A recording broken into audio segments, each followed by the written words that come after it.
This is Joey Huffman. I'm listening to the Nothing Shocking podcast.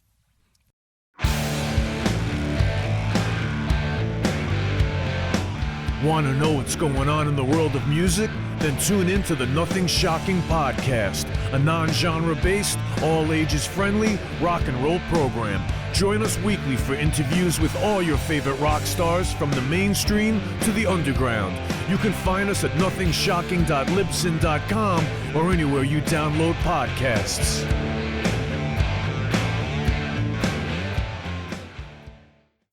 We're putting the band back together. The numbers all go to 11.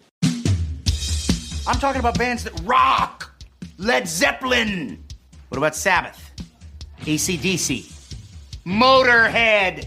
Does that mean it's louder? Is it any louder? Well, it's one louder, isn't it? We're not worthy! We're not worthy! Why don't you just make 10 louder and make 10 be the top number and make that a little louder? These go to 11. I get up off the ground and raise my head. Days like this, think I should be dead. One for Satan, two for me. Let's cheat the devil, it's fun, don't you agree? Welcome to the Nothing Shocking podcast. I'm your co-host, Jeff Antita, and with me in Dog Bowl Studio is Coach Nez. You can find the Nothing Shocking podcast on Libsyn or any podcatchers. Like our Facebook page or follow us on X at No Shock Pod. You can also find the Nothing Shocking podcast on Rock Rage Radio every Sunday morning at 7 a.m. Central Time. Our sponsor is Big Strix Vinyl Records and Sports Cards, located in Rock Island, Illinois. New, vintage, and previously owned. You can find it at Big Strix. We'd like to thank the Hong Kong Sleepover for allowing us to use their music for our intro and bumper ending. Tonight's guest is Joey Huffman, formerly of Hank Williams Jr., Soul Asylum, Keith Richards, Matchbox 20, and Izzy Stradlin. Yeah, he's worked with a host of bands. Great interview. We talk a little bit about his memoir and just some of the bands he's worked with. Yeah, let's get to the interview. All right, good night. Good night.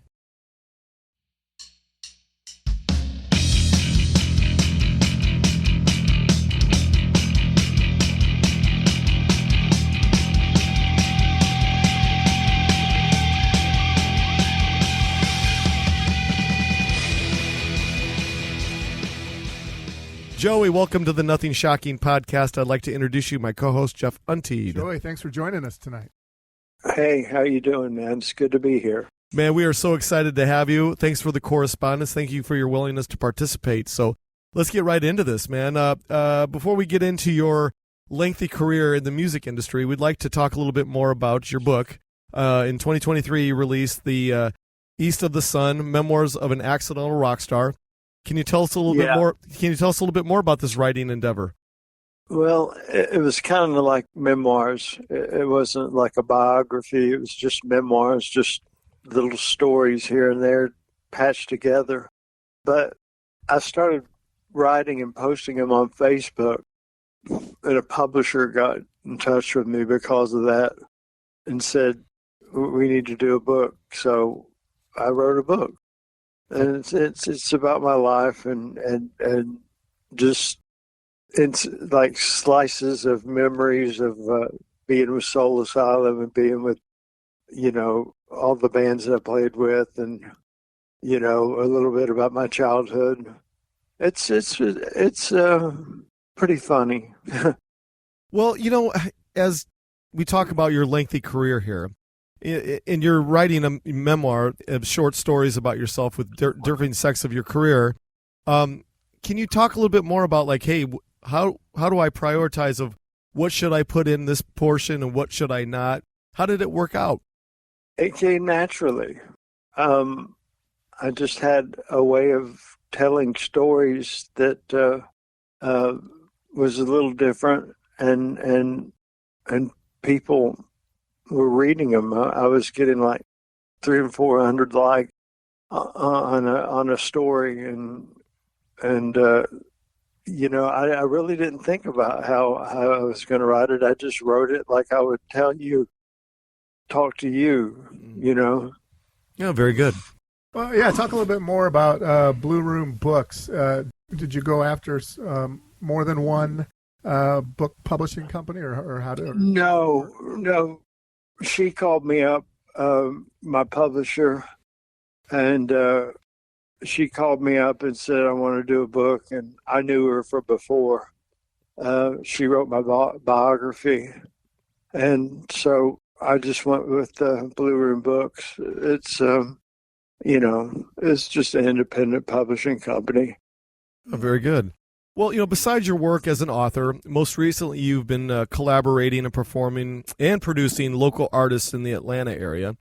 Talk to us a little bit more about the music scene in Atlanta. And, we all know as, the Atlanta area as being a big country scene, but also a big scene for hip-hop music. But talk to us a little bit more about your work with local artists.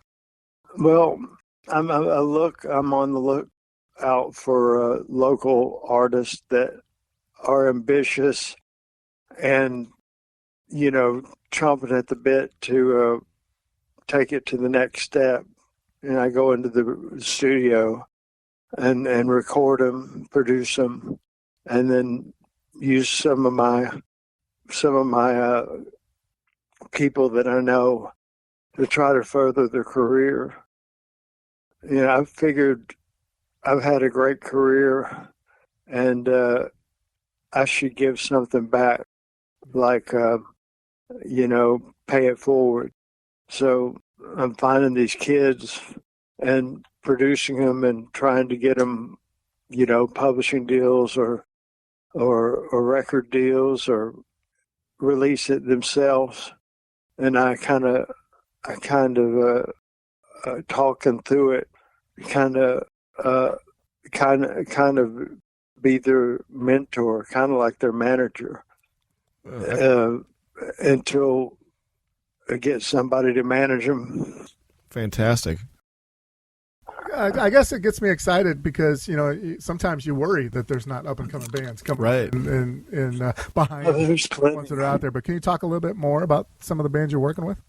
Well, I'm working with a band called Tongues of Fire, and they're just a punk rock band, but they got their shit together, and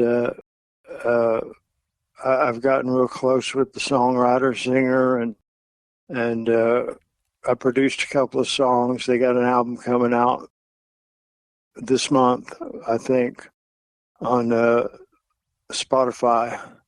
And they play up and down the East Coast. They've got good gigs. I need to get them a booking agent, but they've been doing good on their own. Fantastic. And that's what I've been focusing most of my energy on right now. Very good. Well, I want to talk a little bit more about your work as a producer in the studio. We see more and more, artists doing the recordings in their home studios instead of going into a proper studio. For you as the producer, is your preference still get into that old-fashioned proper studio and recording new music, or do you like this new way of technology of doing it in your home? I like to track the drums and the bass and maybe guitars in the studio, and then I can come home and start doing vocals and lead guitars, at home on my Pro Tools system here. Oh, very good. So in the studio for basic tracks, and then overdubs at my place. I got a lot of good mics and stuff, and it sounds good enough. Excellent. In addition to getting them ready for the studio, do you work with them at all as far as live performance? No, not really. I haven't even gone out and seen the band yet. Yeah. I've worked with them in the studio, but I haven't seen them live. I've seen videos of them live and stuff, and they're energetic. And the drummer only plays with a floor tom. He doesn't have any toms, just a floor tom, and he beats the shit out of that thing like someone would with a hi-hat. He's got a hi-hat, but it's funny. It makes some unique feels with just one tom. It fits the music. It's great. Talk a little bit more about, you finding the talent. Obviously you've been in the business for a long time. How do you find the talent? How do you narrow it down, saying I want to work with this band? What is the ear that you find in the talent to say, hey, this is the band for me? I troll Facebook and Instagram and ask people, if they're going out, who they're going out to see, and tell me about them. And it came down to like COVID. When COVID hit, everybody was playing from home, and you could see them play live from home. And I got a few clients that way. But, it's kind of like finding, a needle in a haystack.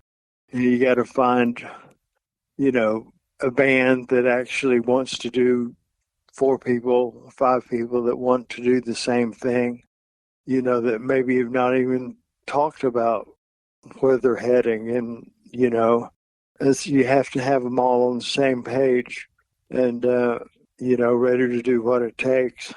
And, if like somebody didn't want to tour or had some other crazy reason, it wouldn't work, you have to tour. Very good. Jesse Dupree told me that playing live is the best thing to do and develop a following.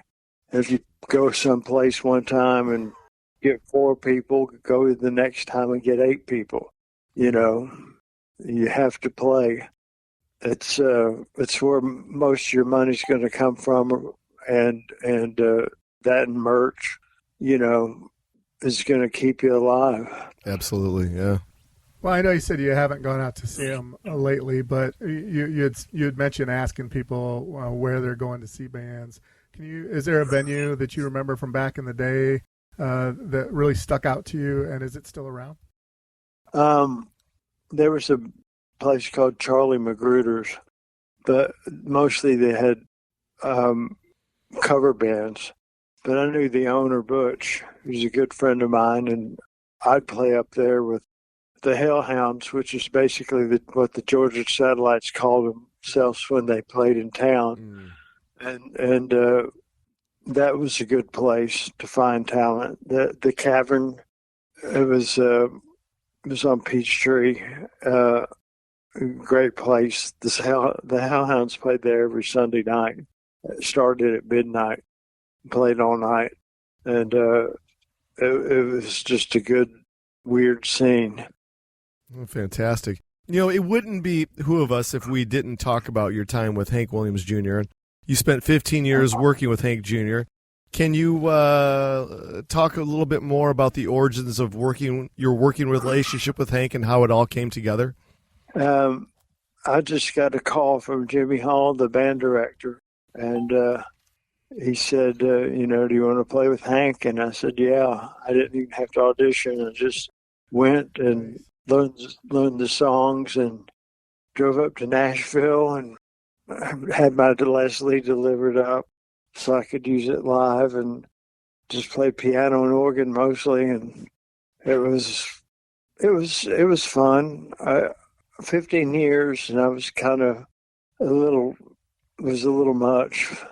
But I mean, he's country music royalty, it'd be like playing the Stones. Right. And rock, but he's it'd be like working with Elvis. He's like, he's weird and got his idiosyncrasies and wasn't very people oriented. Well, very good. Fair enough. Well, I guess, can you talk a little bit more or compare and contrast, like, being that person in a rock band versus being the person with like a country band? Yeah, in 1991 or 1990, I started playing with Michelle Malone and Drag the River, and they were in Arista, and I just started playing piano and organ, and that's all I played mostly my career. like when I was out with Soul Asylum, I brought a Wurlitzer and had a sampler for some things, but just piano and organ. And I didn't change the way I played. I just played the way I played, no matter what situation I went into. I played my licks and interpreted the songs my way, and developed a niche. That when people wanted that, they hired me for me. Very good.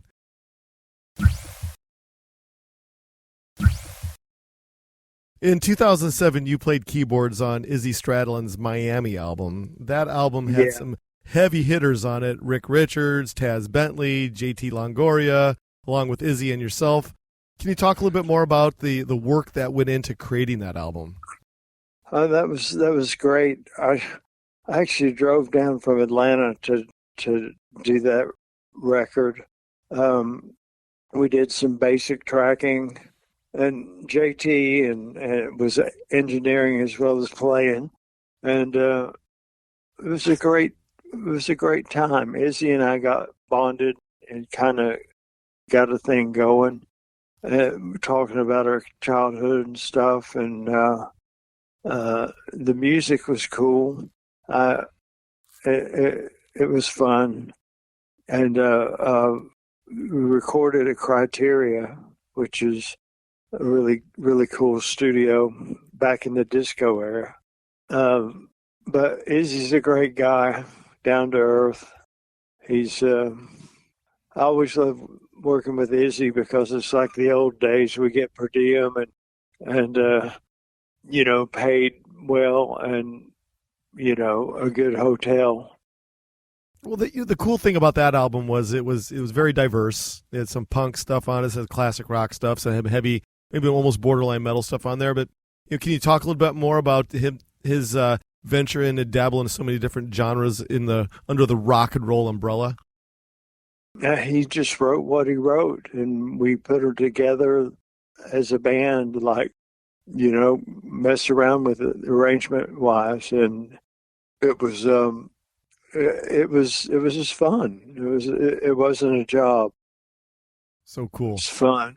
Besides that, I guess maybe you can talk a little bit more about Izzy the songwriter. People don't realize what of a genius songwriter he is. Yeah. He writes. He keeps writing. He's continuously writing. I mean, I did just last Christmas. I did. He drove here. He was in Indiana, and he drove here, and I played B3 on a track that was kind of like a Faces song, and I haven't heard back from him since. I've left him a couple of messages, but he doesn't drink or even smoke pot anymore, and he used to. In the studio, he'd disappear, and I was worried about him, but I found him that he was just taking power naps. and it's like he all of a sudden he'd walk in and said, "Okay, let's do this." He just needed a refresher, I guess, right? Yeah, power nap. It's like I can't calm down enough to power nap. Neither can I. No, me neither. Yeah. Well, you've kind of alluded to Soul Asylum a couple times. I think you worked with them from 93 to 97. Can you talk a little about your contributions to Let Your Dim Light Shine? Well, I played on Let Your Dim Light Shine. I played the piano and the organ, and I think I even played a mellotron on it. I like that record a lot. I like it better than Grave Dancers Union, but it's kind of weird because this one was more grown up, and the audience for it was older, and so we were having half the crowd there that liked the mosh pit, and the other young adults with maybe kids that had a babysitter to come to the gig, and it was really weird. A really weird crowd. Radiohead opened for us on that tour. Oh, that would have been so cool. Yeah, they got their equipment stolen in Denver, Colorado, where the first show was. All their vintage gear and everything, and they had to, piece something together that they could play on stage. It was really tragic. Oh, bummer. In 1993, you went on tour with Keith Richards and the X-pensive Winos. During that tour, you sat in with the opening bands such as Soul Asylum and Izzy Stradlin. Tell us a little bit more about that experience. You got so many cool experiences wrapped up in just one tour. Well, I love Keith Richards, and so being around him was a great experience. And I was renting my gear to Ivan to the tour, so I was playing on my gear, and the merch guy introduced me to the band, and they said they needed an organ player, and I said, well, I can do it. And so I started sitting in with them while they were opening for Keith, because they were going to do a Saturday Night Live gig, and that was coming up after the Keith tour, and that's how that started. But with Izzy, I knew Rick Richards really well because of the Satellites, and I called Rick and said, can I sit in, ask Izzy if he wants to sit in, and I did, and I went to a rehearsal and then rehearsed, listened to the thing in the bus all day, and sat in, and it was good. I actually found a video of that show. It's on my YouTube page.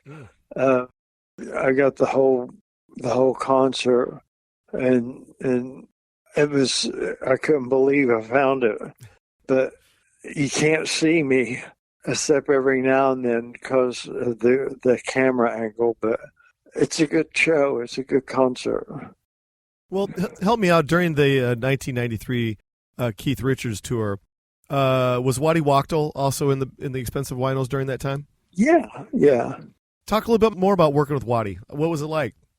Waddy was great. He was like the transplanted New York Jew. He was getting older at the time. He wore the same pair of parachute pants every show, and he was a good guy, and I respect his work with Warren Zevon and Linda Ronstadt and stuff. But he was cool. I hung out with him a little bit. Sometimes he'd say you want a bump, or go to his room and do some blow or get a drink. And it was great working with Waddy. It was great working with all those people, man. I learned a lot from them. Learned a lot from Washington Isaac. Ivan Neville. I learned a lot when not to play. Very good. You've talked about Georgia Satellites, and around that same time you were working with them, you were also working with Drivin and Cryin. Can you talk a little bit about your time with that band? Yeah. It was 94, I guess, and I was sitting there with Brother Kane at the Music Fest, and the drummer came up and said they were recording at a studio, and did I want to come up and sit in and help with the new record? And I said sure. And I show up and I asked where Buren, the guitar player, was, and they said, you're the new Buren. So it was weird, and we just recorded a lot of demos, and then we had a producer, and we did a record out in San Francisco at the plant in Marin County, and did one a studio at this guy's house in LA, and that was fun. I toured with them when Soul Asylum went on tour, they'd taken some time off. And I had a great time with them. I always do. Whenever I don't have anything to do, I can usually call Kevin up and say, hey, can I come play a few shows with you guys? And it works out. Oh, that's so cool. Yeah. That's so cool. But Kevin is a really good friend of mine, and I'm his age. Everybody in the band is like 10 years younger than him. And so he liked to have somebody that he could talk to. In 1998, you worked with Matchbox 20, and some of our fans might not realize your contributions to Matchbox 20. Can you talk a little bit more about that relationship? Yeah. In 1998, they recorded at a studio I was a partner with. And we were sitting in the office, me and Rick, may rest in peace, snorting meth. He had 2 years supply of meth made from an MIT chemist. Oh my God. Yeah, it was the good stuff. But Rob and Paul from Matchbox team would come in and hang out with us. And I was talking about it. I don't know if I'm really happy with Soul Asylum anymore. I was just, and they noticed that, and as soon as they could afford a keyboard player on the road, they called me. And that was from January to December of '98. I played the whole tour with them, went around the world with them. Fantastic. And, was lucky enough to be for them to be there at the right time and, think of hiring me. And I've been lucky like that. I've been at the right place at the right time a lot of times. And if I didn't know if I could do something or not, I'd say, yeah, I can do it, and then figure it out if I couldn't. Fantastic. I grew up in that, I listened to a lot of grunge music when I was in college, but that Southern rock, I really got gravitated towards. I'm going down memory lane here with Georgia Satellites and Drivin' a Cryin' and Brother Kane and Collective Soul, but I didn't. I played on a Collective Soul record, and I played on a Brother Kane. Damon Johnson was the guitar player in Witness. Yeah, that's what I was just going to ask you about. Was the band Witness? Yeah, but he didn't play on the record.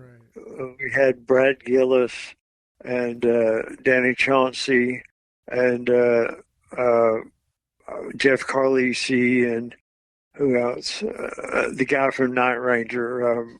Jeff Watson or Brad Gillis? Brad Gillis. Yeah, and they played on the record in San Francisco. It's I don't get tired of it. I listen to it every now and then. It's become kind of a cult following record, especially in Europe.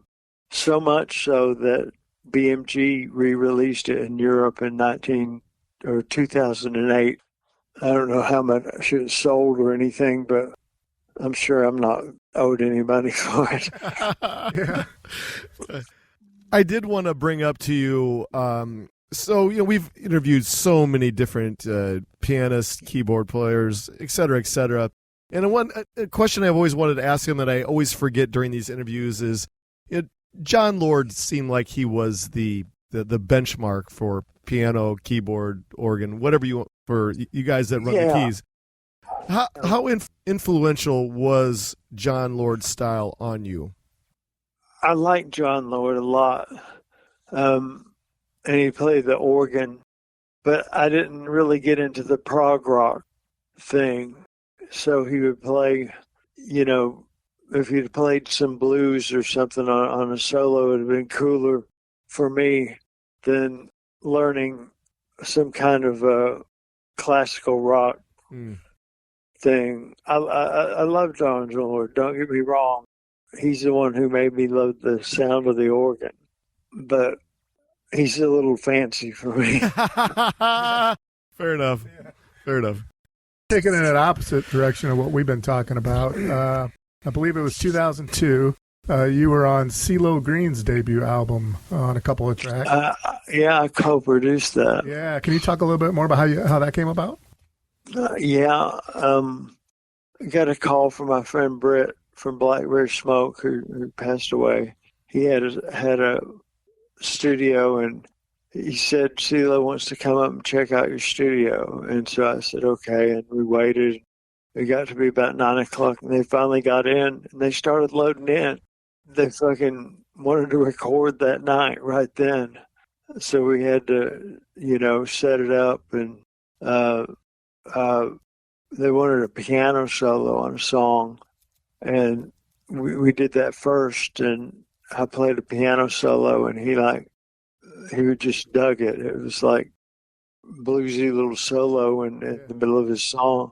And I got to where I was engineering the Cee-Lo sessions instead of the session engineer that we had there.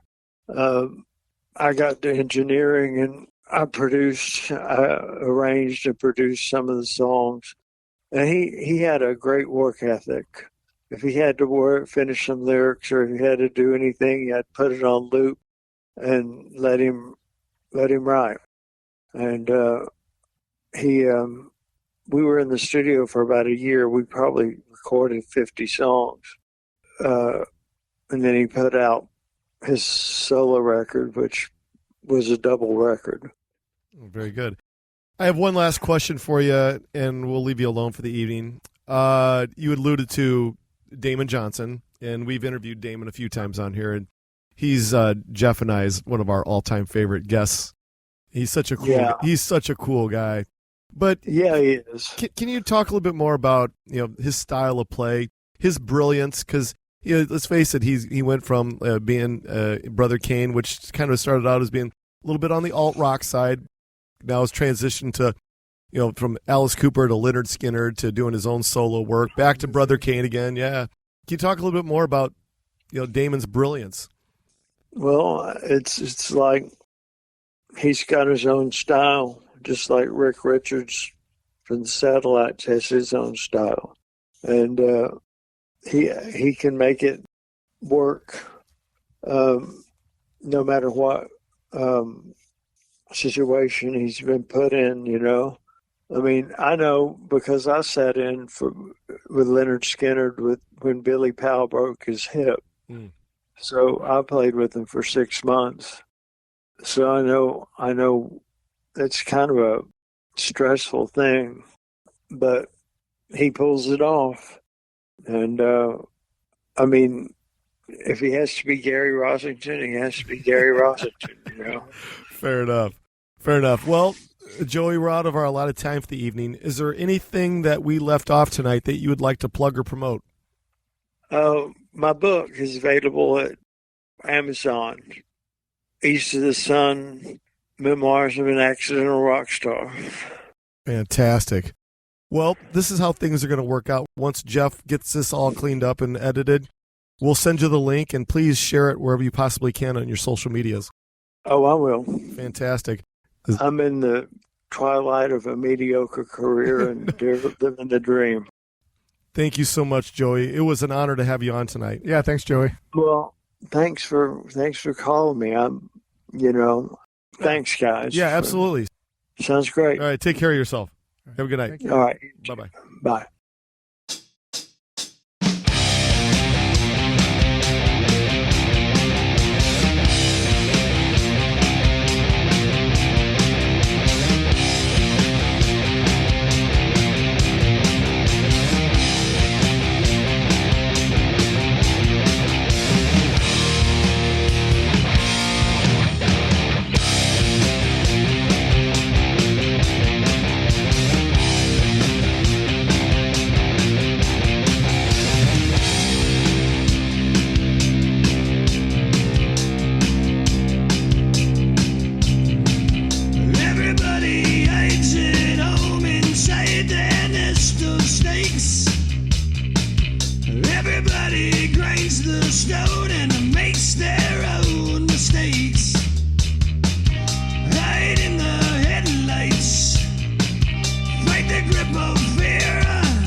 You can make your dreams come true, but you just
stand.